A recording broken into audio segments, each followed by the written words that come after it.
What were we going to talk about? What were we talking? We were talking about the fact that kids scare me to death. Yeah. I've never been able to.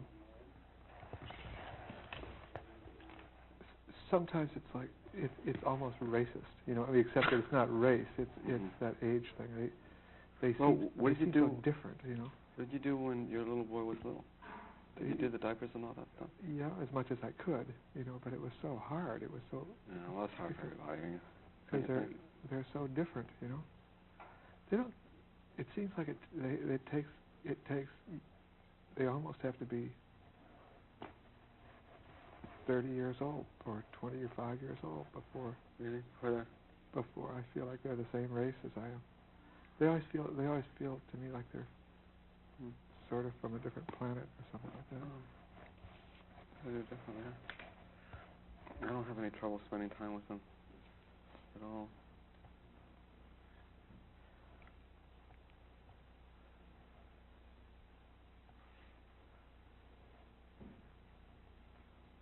Well, I never read any of. I don't know much about that whole literature that's grown up around in child raising and that kind of thing about it. I don't either. I don't. It's very hard. Do you mind if I ask you if you have? I mean, while we're on the subject, how paternalistic your thing with your players is? I mean, do you feel that you're taking care of them in some? Sometimes I do. I mean, you feel like you're actually taking care of them financially and emotionally? Oh well, financially, of course, it's a fact. You actually support them or your activities. At this point, we're able to when we're not playing, when we're not being paid for concerts, we're on unemployment. Yeah. So that makes it, and the way things are now, unemployment seems to have become a permanent fact of everybody's life now. So that it's by far the best way of funding any kind of a But group. you have to work a minimum number of weeks. Well, we do. You do work? We do. We work that. The minimum is 20, and we can do that. Do you... this is the second or the third? This is the second... We're into the second year of unemployment. Where your activities as an ensemble supports the group. Thorough enough so that with the unemployment it can support the whole Absolutely. group. Yeah. Absolutely. But it doesn't take that. It takes 20 weeks. Yeah. And that means the other 32 are paid for. Yeah. Yeah. So you have during that first year you have to get another 20. So you have to start off with 20. Yeah. Then you get unemployment for the next year. Then during that first year of unemployment, if you get another 20, you're covered for the next year. So we're into the third year. But the second year, getting it. But what that means for the people in the ensemble is some of the people cannot. Like for example, Kurt works full time as he's the resident engineer or head engineer or whatever it is at a studio. At the studio. So it's not possible for him. And Michael Reisman's also involved in the studio on some level, so that they for technical reasons they don't qualify because they have other sources. But you get unemployment. I do. Yeah, yeah. I do. At least 5 other people in the ensemble do. Yeah. And what it means is that someone like Joan LaBarbera or Dickie or John or Richard or myself, for that matter, when we're not getting paid a check for a rehearsal or concert, then we get the unemployment. So if you figure it out, that comes out to about, we get the maximum, which is 95 a week is the maximum unemployment. Yeah. You get 32 weeks of that. That's 3,000. A lot of musicians and actors do that. I know that. That's well, a very it means that you've got a guaranteed minimum of if you pay the maximum, which is 190, do that 20 weeks. That's 3,800, and you get the rest, another 3,000. That's a minimum guaranteed of like 6,800. Yeah. So that's not that much money these days, but not any money at all, really. I mean, it's enough to you can pay the rent and everyone else in the group has other work. Yeah. Do you do anything else besides the group? No. You're the only one that doesn't have any other work. Well, I've had to work in the past, but I'm not working right now. But it's only recently that I've been able to get money for writing music or for being who I am. But do you? I mean, it's kind of obvious. But do you feel that do you think that development of where the activities of the Philip Glass Ensemble are supporting these people, is that changing your ideas about your musical development and what you can do and what you can't do? And no, I don't think really. In a way, though, you see, it's taken us. Let's see, the group really began 8 years ago.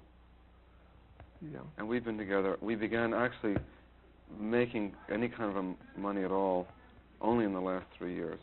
Yeah. So the first 5 years at this point, the first 5 years we played together because, well, first of all, there wasn't anything else to do. There wasn't a new music scene except what we did. We were younger then. There were a lot of reasons why the money wasn't a big factor. Well, it couldn't have been a factor at the beginning. I mean, it couldn't possibly be. Yeah. At this point, the ensemble is an economic unit.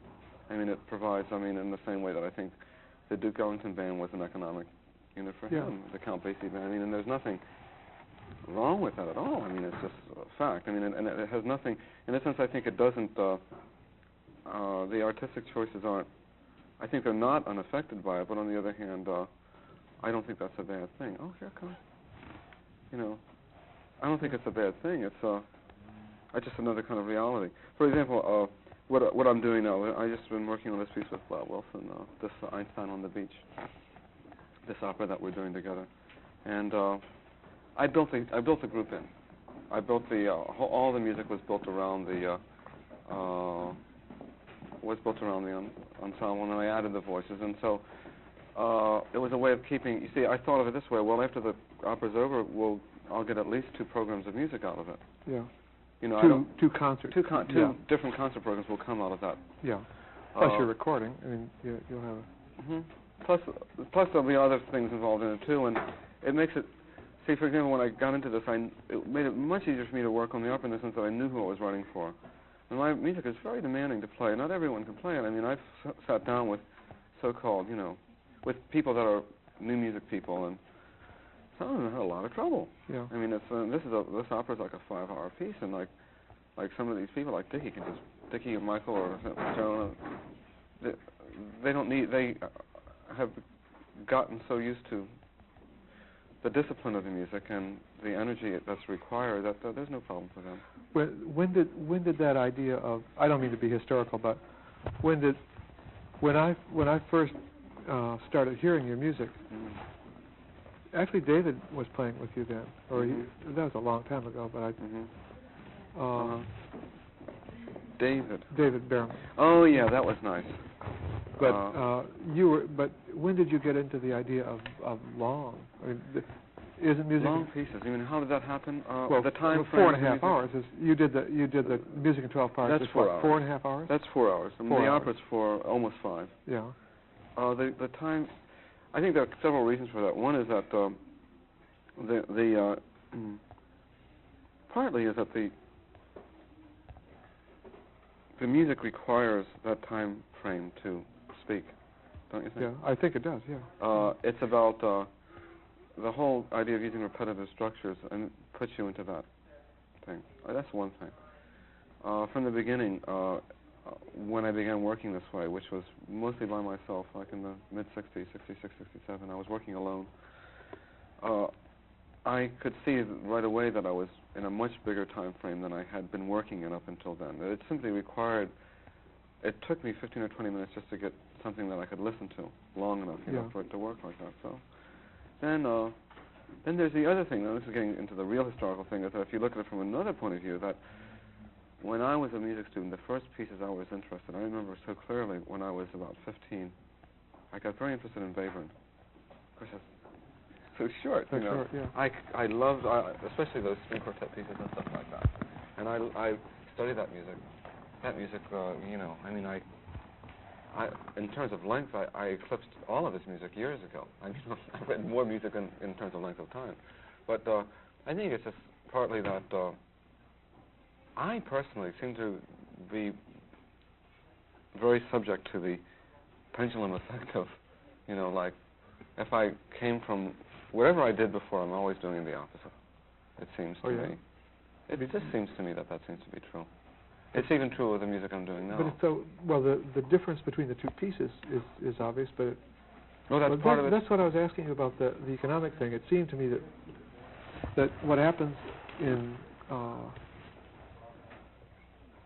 you see it so often in groups of professional musicians that get into that sort of pendulum thing. The group will go to an extreme, of a stylistic extreme or something, especially in jazz. You know, the way you keep referring to your musicians as being professional. Yeah. It's as much in the jazz professional world as it is in the concert professional world, isn't it? I mean, do you think of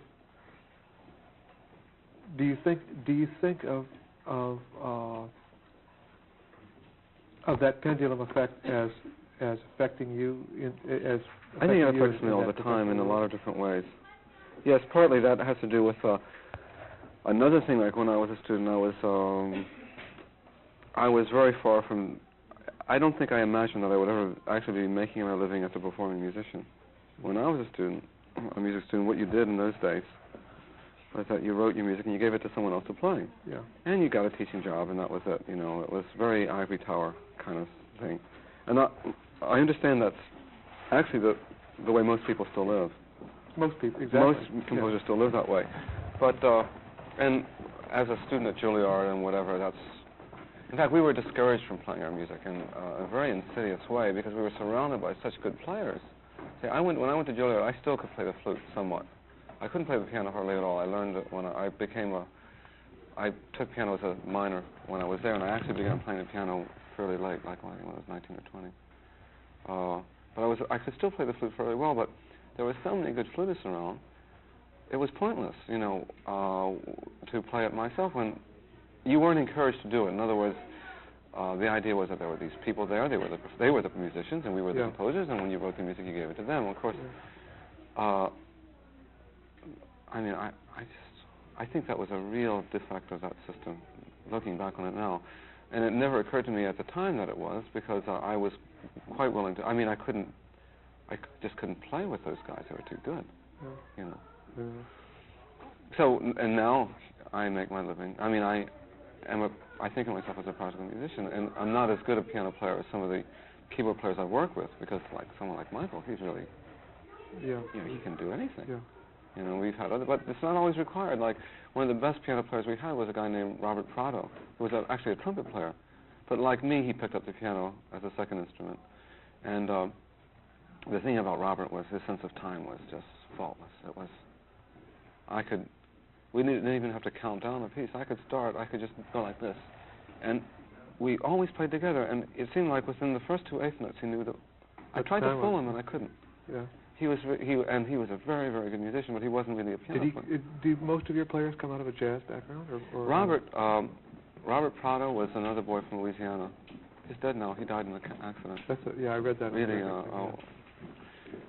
and then Dickie Landry was from Louisiana. How did you get connected? I mean, really how do you funny. get connected with Louisiana? Well, I was living in New York, and I was a good friend of mine was Richard Serra, and I knew a lot of artists. I've always known a lot of artists.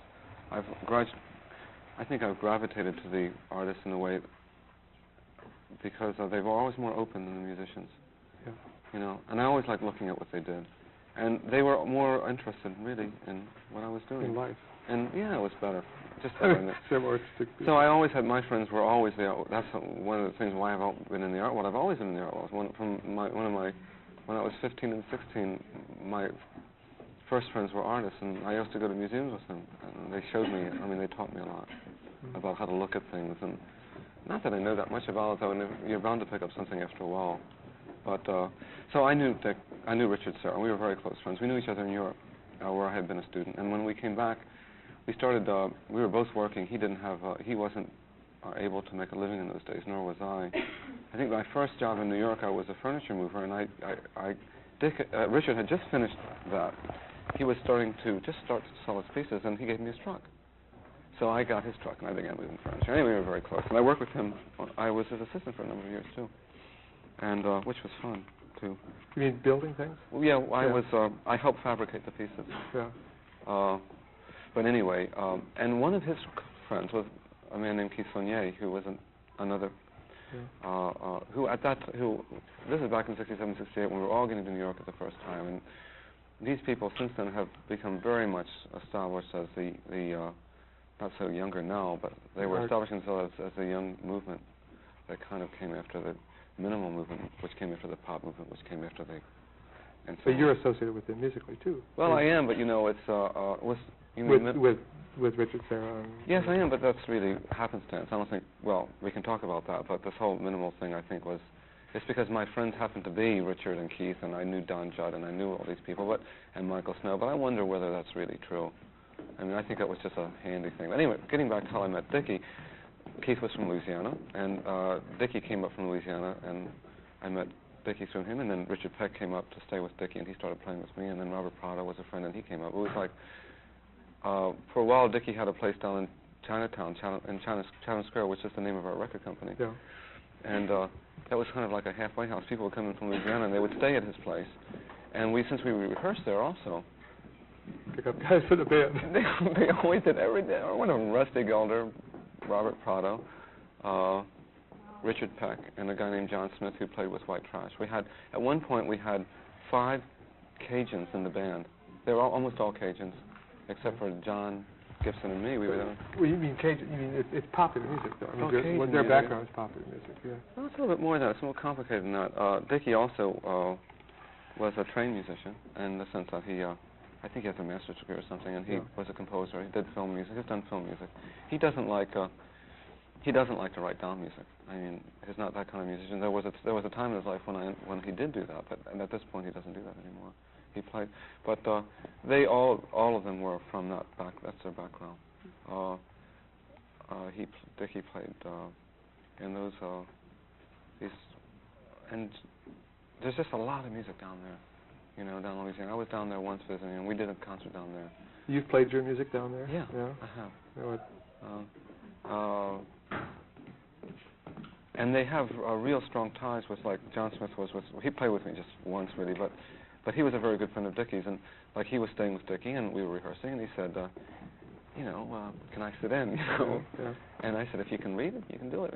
And it happened that John couldn't read. He said, I got a very good ear. And by God, he learned the music. He learned it by ear.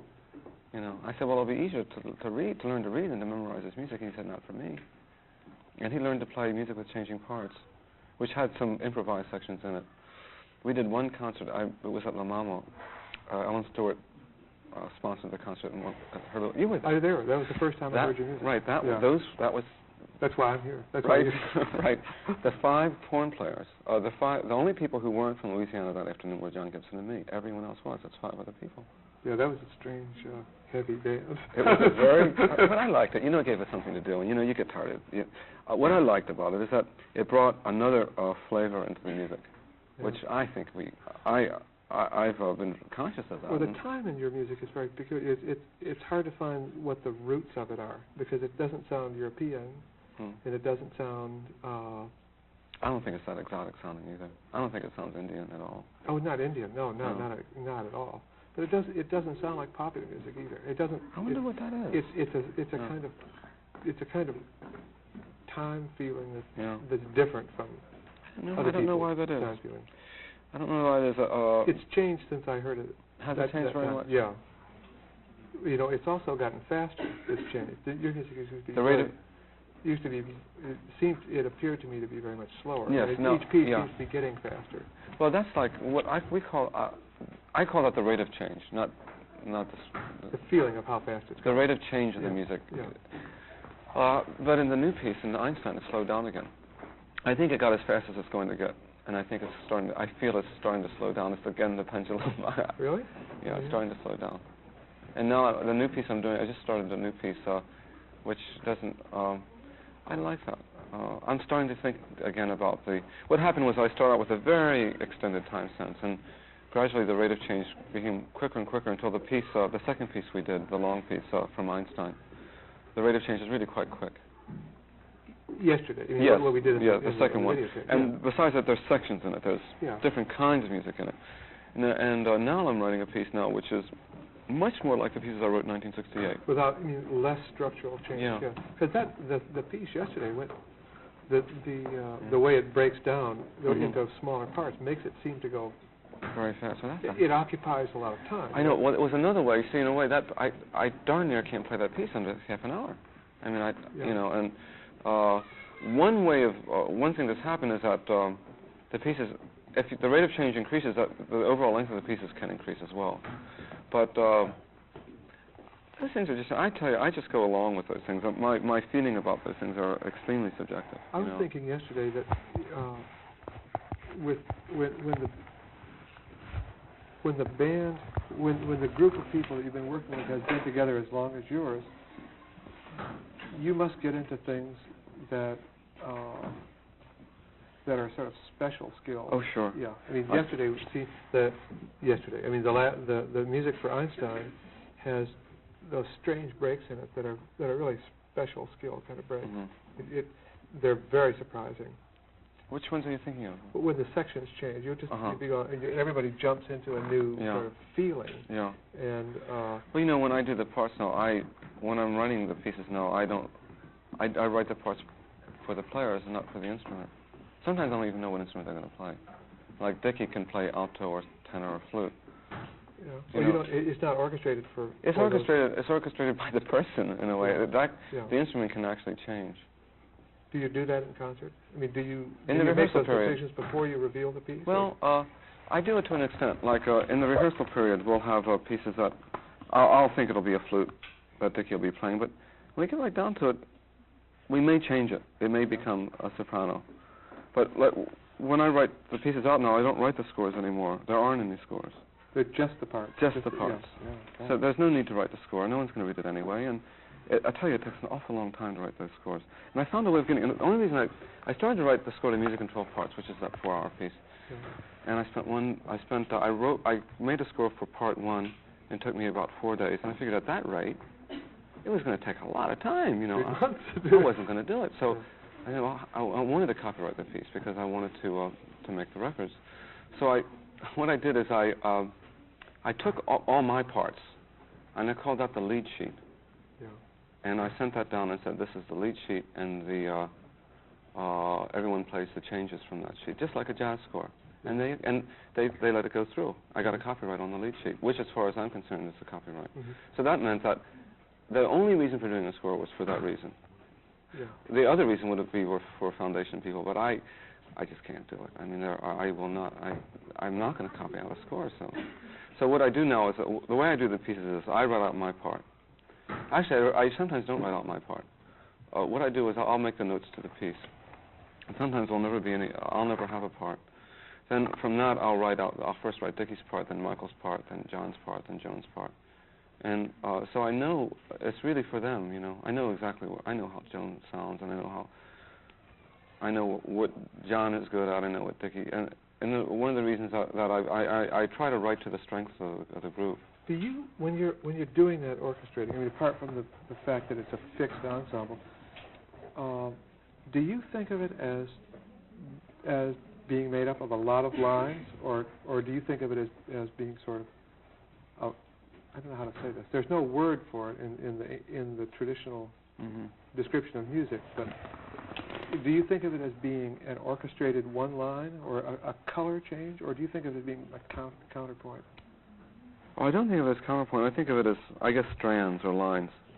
Strands, yeah. I think of it as plateaus. Well, when you say, I think of them as layers, like a geological cut. You know, when you see that layer and that layer and that layer and that layer.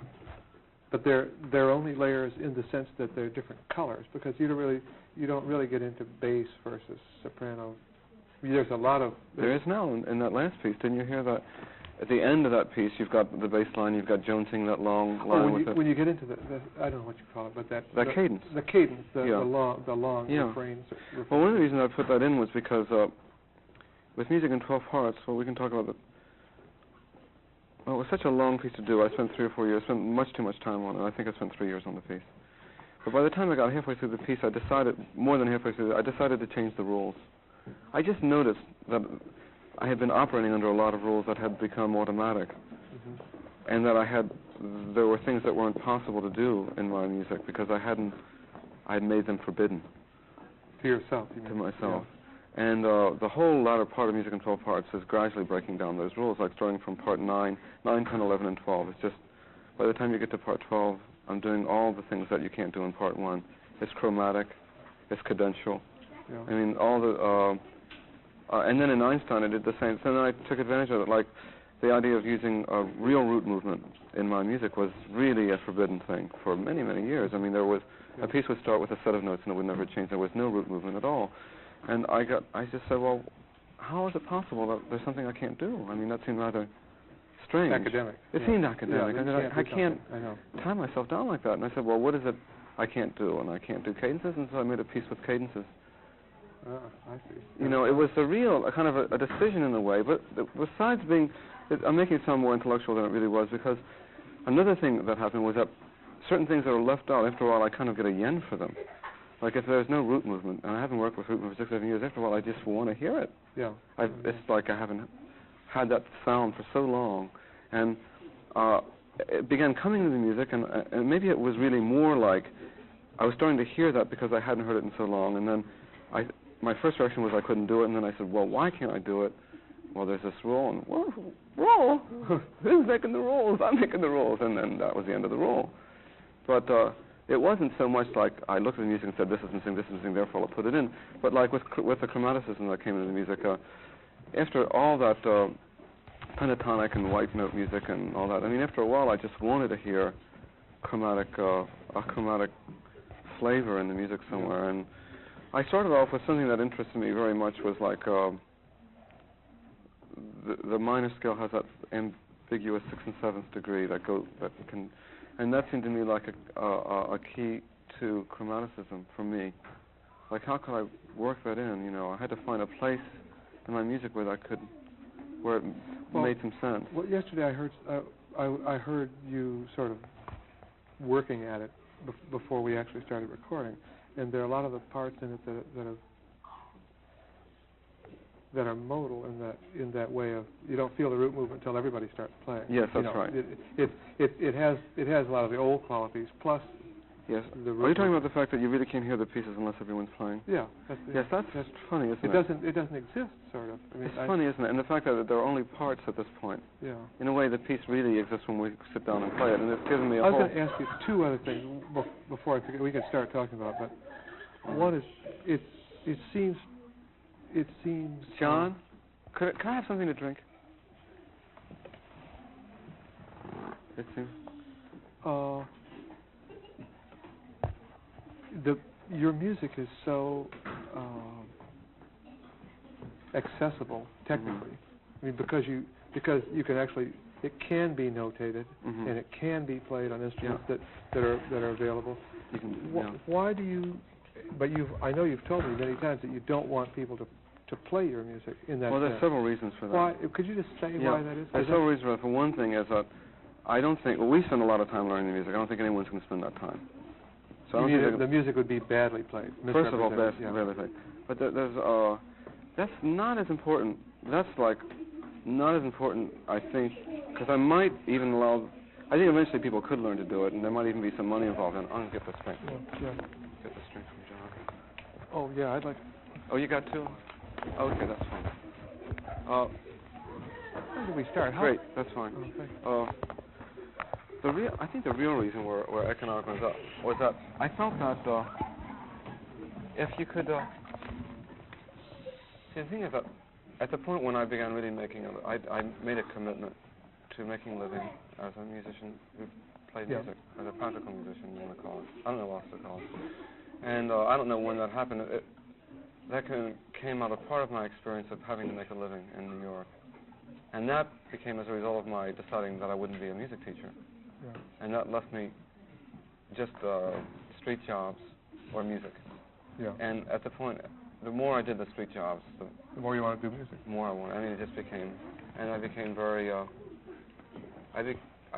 became clever at maximizing my possibilities of making money at my music, because it was either that or putting in someone's sink or moving someone's furniture, and, it's survival. Yeah. I just didn't want to do it. I did it for years, and I didn't want to do it. You mean that playing your music exclusively yourself? I wanted to do it. Well, it has to do with that, because my feeling was this, that if anyone could play my music, then the likelihood of my being hired would be diminished. For example, there was a friend of mine. When I was there was some people that got a hold of a score of mine in England and played a piece of mine there. Yeah. And very recently I just explained to them, I said, look, just don't do that. I said, and they said, well, we thought you would want to, And I said, well, I was trying to arrange concerts in London. Now, one of the things I can do is I can say, I've never played my music in London. No one else has played it. If you want to hear my music, you've got to have me come and do it. Yeah. Now, that way, the fee can be very firm. Yeah. And it's just like, there are places that, and I'll just, like there's someone in Chicago who's asking me now to come and play, and I can say, well, if we can negotiate the money, and I say, well, this is the fee, and they say, well, we don't have it. And I said, we'll try to get it next year. Yeah. But I'll rather wait a year, and they have no recourse. They can't say, well, where can we buy the music, which is what normally would happen. Yeah, exactly. Yeah. So that I have an economic lock on it. Do you expect that eventually? Well, I don't know how to say this. Can it change enough so that people could play music in 12 parts? No, I don't. You don't want to like. I'll tell you another thing. The real reason, the first reason was the economic one. As long as I'm the only one that has the scores, no one else can play it. Anyone who wants to hear it, they have to hire me. And I still make my living from playing. Now, publishers have told me that I can make very good fees from performing rights, but I just don't want to suffer through those bad performances, and I don't know, where am I going to get a sound system like the one I've got? I mean, that sound system took Kurt about 5 years to develop to fit this group. Yeah. I mean, you could rent a sound system, I suppose, but who's going to do it? Well, yeah, if you allowed people to play your music, they'd play it on anything. Anything. Yeah. And then you've got to face that, and I'm just not ready for that. Yeah. And the other thing is that there's another very personal thing, which is I find it very odd to hear someone else play my music. I know, it's a funny feeling. Does that happen to you? I feel it, yeah. I find it very peculiar. I just have to leave. Yeah. It hasn't happened very much, but I just don't think I would like that, The other thing this is about the second piece, sort of, yesterday. I was wondering, do you have,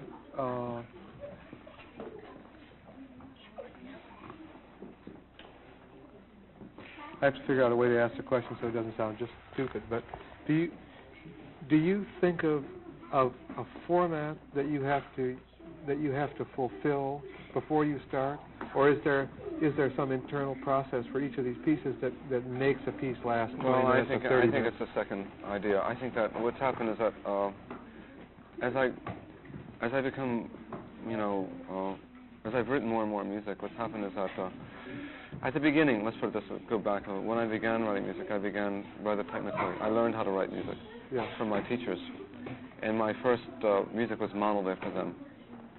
And I studied the same things that we all study, all the harmony and counterpoint and all that.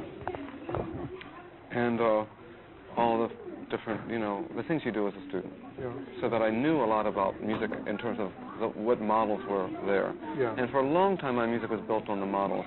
I'm talking about the music I wrote before I was 30. Yeah. I'm not talking about anything after 30. I think I began writing music when I was around 19. I began reading when I was 16, but I didn't get serious until I was about 19 and 20. And so there was about 10 years of music, which was strictly modeled after the people I studied with. There's not one note of it that's worth listening to. Yeah. As far as I'm concerned. Yeah, I understand. Everyone has it. I got 4 or 5 boxes of it. It happened to be a lot in my case because I wrote a lot of music, so there's a lot of it, and some of it got published. It's floating around. Some of it's about 20 pieces got published at different points, but most of it's gone, and I've left it there. And I didn't write any. I'd say I didn't write one note of original music until I was 30. I'm 39 now. So what? Neither did I. That's amazing. I figured that it's so common among when I meet these young people and they're writing, they're so much further along than I was at their age. When I was 25 and 26, I was. Wow. I was living in somebody else's world. Yeah. I was writing music like Mio when I studied, like William Bergsma, Vincent Persichetti, and all craftsmen of a kind, Yeah. When I got involved with my own music and the models no longer existed, that's when things got interesting. As soon as I was on my own, and that was more or less an accident that happened. I don't know why it happened or how it happened. It just happened to me that one day, literally overnight, I don't know, I was living in Paris. I didn't know anybody else. It wasn't like I was in California with, when Terry and Lamont and Steve were all out there and they had each other. There was a scene, Yeah. And I was in Paris and the scene was a domaine musicale that Boulez ran with an iron fist, Yeah. There was nothing going through there except that serial stuff. And and some Earl Brown. Earl Brown was acceptable for some reason. They liked it. And then I got well, to he hear always was. He was in Europe then. He was living yes, there. and but there was a different feeling to his music. It was odd for me to hear Earl Brown's music in the context of those concerts, because there was something so, I hate to use such a, to use a word like it, there's something so fascist about it, so organized and doctrinaire, and I never felt that he fit into that, Earl fit. But anyway, for some reason they liked him and his music was done, and I think even I heard one piece of Morty Feldman's, maybe one, during that whole time I was there. Aside from that, I was living in a wasteland, as far as I could say, dominated by these maniacs, these complete creeps, who were trying to make everyone write this crazy, creepy music. Well, and so I reacted to it violently, and I began doing this other music. My music, in a way, was a reaction to that. The sustained quality was exactly against that. It was, in a sense, it was again one of those things where I didn't intellectually say, if they're doing this, I'll do that, but it came out that way. Because that's what I heard around me. I needed to hear something else. I needed to hear something extremely simple that was organized along lines that were perceivable and not just a bunch of gobbledygook that you read in program notes. Everything that my early music, and even to this moment, a lot of it was, you can hear that way, and that's part of the reason why I've had so much trouble with that world. I mean, my music is an affront to anyone who takes that kind of music seriously. But anyway, the more I got involved in this music, the less, in a sense, I've depended on composers' techniques for writing it. So when you say, well, how do I write the music? In a way, I can say truly that at this point, I really don't. I know less about how I write it now than I ever did before, and it's been a lot better for me too.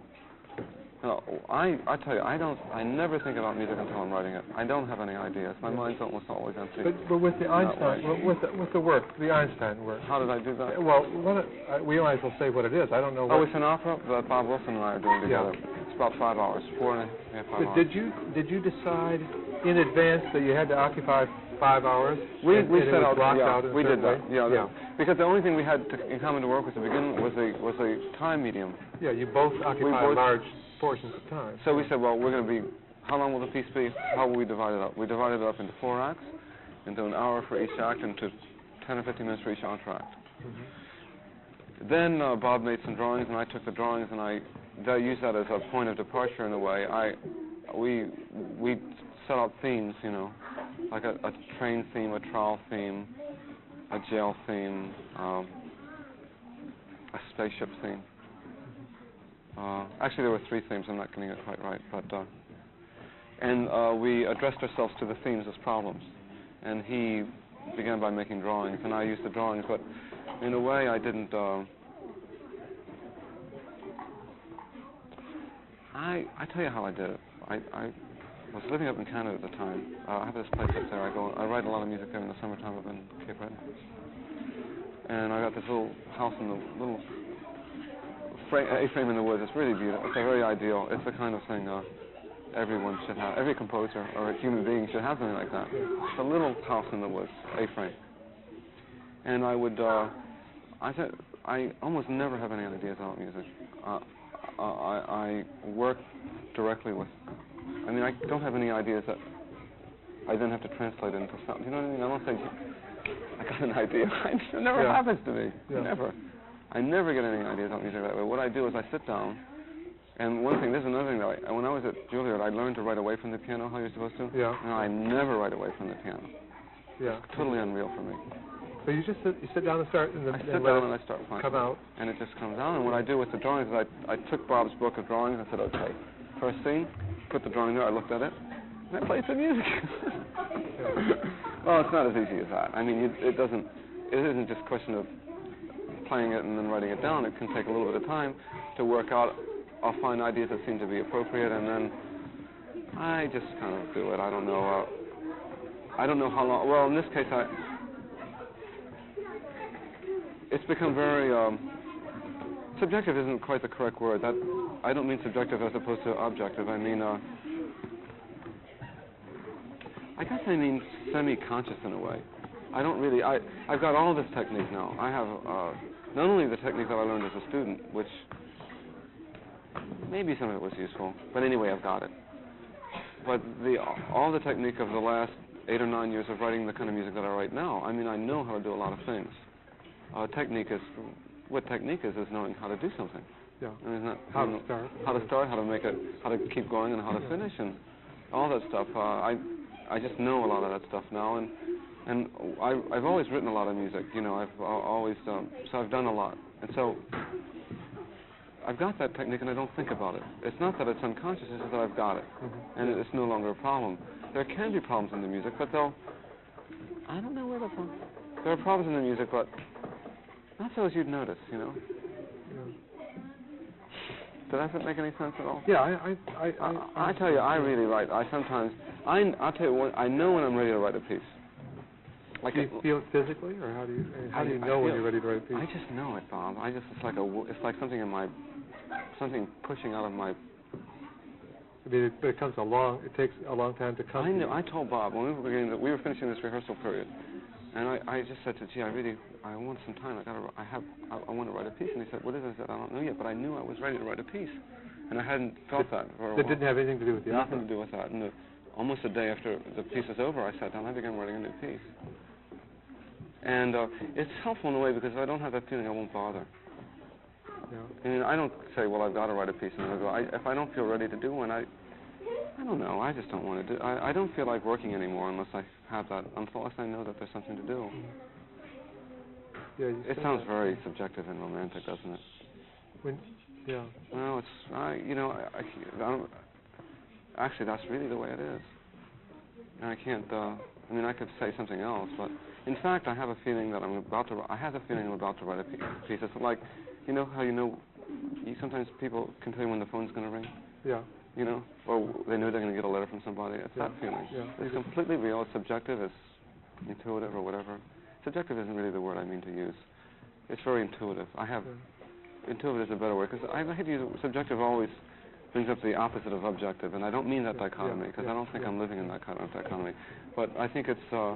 I think what I mean is that I just feel intuitive and I'm ready to do a piece, and then there'll be problems in the piece, maybe about how to extend it, and then sometimes after the initial beginning of a piece, then I'll have to work through, and then I'll start to use what I know, I mean, all my knowledge of instruments and structures and rhythmic structures, and if I get stuck, I'll say, well, let's see, what can I do here? And that could take weeks or months or what? I mean, do you have to leave things undone? No. Lately, I used to take music and 12 parts. Took me 3 years to write, but part of that was because I was working a lot of that time. Yeah. I had street jobs, you know. Yeah. But I now find I spend less and less time writing. It's very quick now. The scenes for Einstein, I figured out that I wrote that whole piece. I was just trying to figure out how much time did I actually spend writing it. Now, I wrote the piece. The mother of that piece was Another Look at Harmony, which I did. Which I've heard. You heard that? Yeah, but that had some. That's related to what? Yes, it is. I did that piece, and as I say, I call it the mother of this piece because I did that piece, and I knew it would be Bob's piece. I knew it was going to be the opera. Yeah. I got some money from the National Endowment to write a piece, and I wrote a concert piece at the same time, using material that would become the opera later. And it was a piece that was like not a transition piece. It was a piece like a halfway to the other piece. And it was a way also of getting that material up and listening to it, because a lot of that material was very new. The whole, I call it Another Look at Harmony, which is another one of my jokes. I have a lot of jokes in my titles, and they aren't really very funny, but... Why Another Look at Harmony? Well, why did I call it that? It's a weird title. It is, isn't it? The guys in the band hated the title at first. Everyone's used to it now, but it's funny about titles, how they, after a while, they seem to be all right. Because at the end of Music in 12 Parts, we were talking about these rules and so forth. One of the things that never happened, there was no real harmony in my music before. There was things happening on different harmonic plateaus, but there was no counterpoint, there were no root movements, there were no cadences, there were no modulations. Well, actually, that's not quite true. There were modulations in music with changing parts, and in Music in 12 Parts, there were modulations in the themes, in the parts. The modulations always occurred at the break. And they get more pronounced as the piece more goes pronounced. Yeah. And finally, it looked to me like I should, since modulation was becoming more and more the content and subject of the work, that I had to just face the issue of root movement very squarely and incorporate it into my music, and that meant harmony. And I just said, well, call it Another Look at Harmony, because when I was a student, I had this teacher in Europe I studied with. She was just very involved in traditional material. And I studied with her for 2 years. I was 28 when I was 26 when I went to study with her. I had my master's degree from Juilliard, and she made me start from the beginning again, and we started with harmony. So when I was 26, 27, 28, something like that, I was writing first species counterpoint and harmony. Can you believe that? Yeah, I've heard of that. Boulanger. That was Boulanger. Yeah. And I did that for 2 years, and that's practically all I did. And anyway, that's in my brain. I mean, it's like. Have you? When I got involved with my own music, one of the things I reacted, besides the burlesque scene, I also reacted to that. So there wasn't any of that in my music.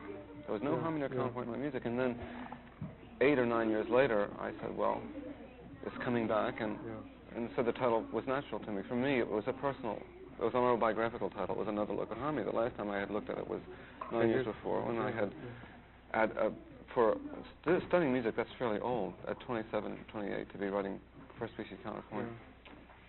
It's a bit strange, but anyway, I don't know. I think it was valuable in a way. What were you going to ask me? Oh, are we talking? Are we covering? No, that was the question. I mean, I'm sort of. But it seems like the music has always been harmonic.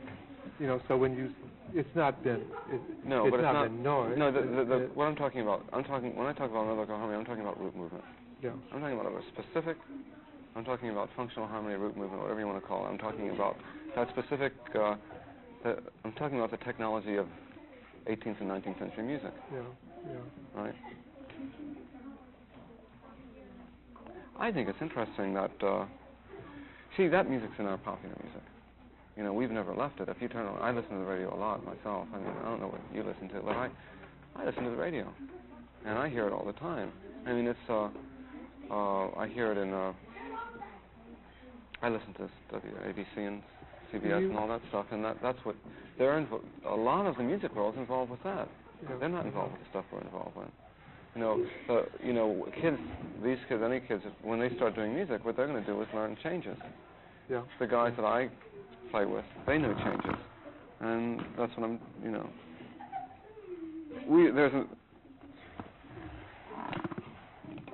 Yeah, but you don't. But see, I don't think of myself as part of that tradition of modern music, which comes. For me, the Godhead isn't Schoenberg, Weber, and Berg. That's the problem with most of the people, and this is 1975. Can you believe it? Yeah, I know. In 1975, people are still worried about those problems. They're worried about the problems, the things that Brahms was worried about, really. Now, if that isn't conservative, what is? Do you consider yourself to be, I don't know how you say it, is there a tradition that you come out of? Is there an older person for you? No, there are older people whom I admire, but there is no one that. So, was there anyone that I could model the music after? Yeah, do you come out of the? Yeah. There were older people I felt a lot of sympathy to, partly because of who they were in the world, and partly because I felt that with Parch, and felt that with Moondog, who lived. He lived at my house for about a year, and I liked and Cage. Yeah. But I'm not close to him personally, but I've always had. You admire the break with that. I admire the break with and his ability to stand on his own feet. Yeah. One of the things that we've had, there's a tradition in America. There's a maverick tradition in America that's very strong. It's Ives and Ruggles and Cage and Parch and Moondog and all these weird guys. And you're part of that tradition, don't you? That's my tradition. Yeah. That's my tradition, and that's why and people in that tradition don't have models. They only have models in terms of. They're social models. Yeah, or something like that. the way they are in the world, in a way. Yeah. I mean, the important thing about Cage was that you saw that it was possible.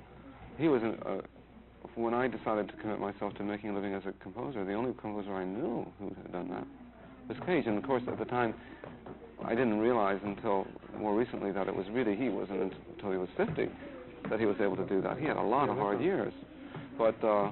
In that sense, it's been a lot easier for me. I mean, I maybe had a few hard years, but it's not. I think each generation is getting easier for. I think the younger people. It involves breaking that tradition. We're breaking down that tradition down, the academic tradition, the stronghold that they had on modern music, and it's not a believable one anymore. It's not an important one. That doesn't mean it won't continue. Well, but it seems it's involved with not.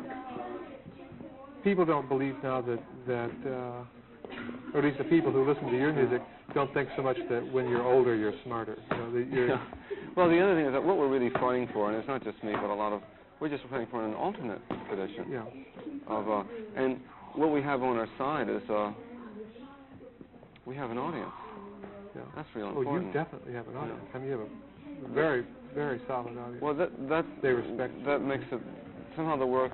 We can exist in the world in a way. We don't need anyone's permission because we have something else. But I think that alternate tradition I think that I relate myself to that. Yeah. I call it the Maverick tradition, and I don't know what else to call it, but it's Perez was part of it. There are a lot of, if you think about it, all the people you respect are part of it. All the people you hear about are part of it. No. Yeah. The people it's not that I don't like their other composers. I like enormously. I like of the older composers. I like Virgil Thompson a lot. I always thought he was interesting. Sort of a maverick, don't you think? He was in a way. I always liked him in a way, and I liked. I thought Cowell was interesting. Yeah. You know, I think Lou Harrison is. I think all these people. I think Lou Harrison is interesting, but none of these people, whether they teach or don't teach, isn't so important. Though generally these people were not involved with schools, and they generally were. If you look at what we really have in America, we have the academic, which is most of everybody, and then you have this trickle that runs alongside of it, which is that's where you find the gold. You don't find it in that mainstream at all. All the people that are the heads of the people that are heads of the big music schools. I mean, they're not. It's not. They're anyone that's involved with it. So I think it's that they're part of that mainstream, which just doesn't have any appeal for me, and I think it's okay. Okay, it's just nothing to do with me. Do you, apart from the Maverick tradition, do you think of your music as having any political connections, or is it part?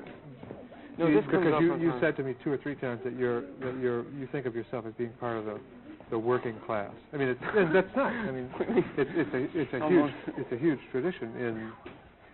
Really? I didn't know I had put it quite that way. Well, I have a history. I didn't mean about your music, but it's so practical, you know. Oh, I see what you mean. Well, what was the question? Do you think of it at all? I mean, political. No. No, I don't. I think for me, it's a bad joke, and I have very little sympathy with the composers, and some of them are friends of mine. I have very sympathy for the idea that music can be used for political, social purpose. Yeah. I just think it's silly, but that doesn't mean that those people aren't totally serious, and I try to take it seriously. But personally, and I've had talks with them, some people that are friends and that I can talk to about this, you know. But for one thing, it's not. First of all, I have a personal history of having worked a lot, you know, of having, worked all kinds of jobs, like from the steel mills in Baltimore to, being a plumber or a furniture mover, or so many things, working in factories, and so many things I can't remember. So that my involvement with working people is it's a very long one, you know. I know who those guys are in the steel mills, because I used to work with them. And the idea of my going in there and playing music for them strikes me as very, very silly. Yeah. I know those guys. What they're talking about is how, when I was in the steel mills, what we were talking about was how you could rip off the company. And a lot of those people were driving around in fancy cars and had ice boxes and new refrigerators. And the working class in America, and those were black people too. I'm not just talking about the white people. This is down in Maryland. The working class in America is a very middle class. To even think that we don't have a European working class or Eastern European working class or Asian working class. We have something a bit different. And if you spend any time with those people, you find out that they think, if an artist is just a way of being at the 9-to-5 rap. For them, that's what it is. Yeah. And if you talk to them and say, well, I remember going in some of these places I used to work in, there'd be something in the paper about a painting selling for like $500,000, and they'd say, you know, my kid can do better than that, you know. And I said, well, you ought to do it, you know. And then we talked about it, and they said, well, what do you think of it? And I said, well, if you think you can do it, you know, get it on, you know. And they have a lot of contempt for artists and for the way that we live. And I don't say that they have their reasons for it, but the idea that there's going to be some rapprochement between those two worlds, well, not unless they're not going to change. I mean, you'd have to, you know, like that's what I think popular music did. I think popular music is a plug into that. Yeah. I think that it's possible in that way. Would you? I think would you let your music be popular? I mean, if it started going in that direction. How could I do that? Well, You got any ideas? I mean, if you let it start, if you let it tour. I mean, for instance. Oh, you mean if we went on a tour? Yeah. It's a question of we've talked about that. Isn't there some sort of? You always make those decisions about recordings and touring. And that No, kind I of tell you, for me, it's a lot of a. I don't like. I've toured a lot. I have to do it. That's the way we really make our money is doing concerts. Yeah. Don't make much from records and don't make much in any other way. And as far as I can tell, talking to other musicians, that's where they make their money too. You know, people go on the road for longer than I do. I mean, Arnett's been in Europe for 6 months now. Or the bands go out, you know, those are hard. That's how even people that are supposedly, you know, well-known, famous people, they make, if you get in with a big record company, maybe, you know, I mean, I'm not talking about pop people, that's different. I'm talking about, jazz musicians, yeah. Our economic situation is more similar to jazz than to pop. Yeah. And you can find parallels in the jazz world much easier than you can in the world of pop. And for that, jazz musicians have to work very hard and they have to do a lot of road work. The pop music is a bit different. There you can do maybe a few big splashy concerts and make enough to do. Yeah. And the record companies the money's coming from the records there. I mean, the difference between someone like Keith Jarrett and the Rolling Stones is maybe a couple million records sold. I mean, and I may like both of them. And personally, I may like both of the music, but let's say, I don't know what his sales figures are, but let's say that he puts out a solo record. I'm talking about Jarrett, and let's say he sells maybe 20, 25, thousand. I don't know if that's, but it could be, like, for jazz, you see, 25,000 is a lot for a jazz record to sell. But it still doesn't make him any money. You don't make money in a record company if you're selling over 75, 100,000.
Thank you.